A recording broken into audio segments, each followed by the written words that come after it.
तिलारी घाटार सुमार 35 वर्सां पिरायेच्या अनवळखी बायलेची कुशिल्ल्या अवस्थेत कूड मेळ्ळ्या।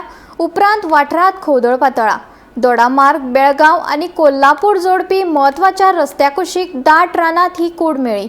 बायलेक मारून पुरावे नष्ट करपाच्या हेतान कूड हांगा उडयल्या असो दुबाव आसा।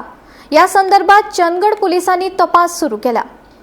कांय नागरीक तिळारी वीज निर्मिती कालव्याचे दिकेन वता आसतना अचकीत तांकां खर कुशिल्ल्याचो घाणवास आयलो। दुबाव आयिल्ल्यान तांच्यांनी भोंवतणच्या झाडां झुडपांचो सोद घेतलो आनी तांकां सामकी कुशिल्ल्या अवस्थेत कूड सांपडली। ही घडणूक रोखडेच चंदगड पुलिसांक कळयली। ही म्हायती मेळटकूच चंदगड पुलीस स्टेशनाचे उपनिरीक्षक आपल्या पंगडा वांगडा बेगोबेग थळार पावले।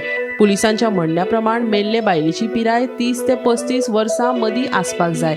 आंग पुरायपणान कुसून गेल्ल्यान तोंडावयल्यान तिची वळख करप खूब कठीण जाला। सुरवातीच्या अदमासा प्रमाण मरण आयिल्ली बायल शेजारच्या कर्नाटक राज्यांतली आसपाची शक्यताय आसा। चंदगड पुलिसांनी आपल्या अधिकार क्षेत्रात तशेंच शेजारच्या पुलीस स्टेशनांनी फाटल्या कांय दिसांनी बेपत्ता जाल्ल्या बायले विशीं म्हायती एकठांय करपाक सुरवात केल्या।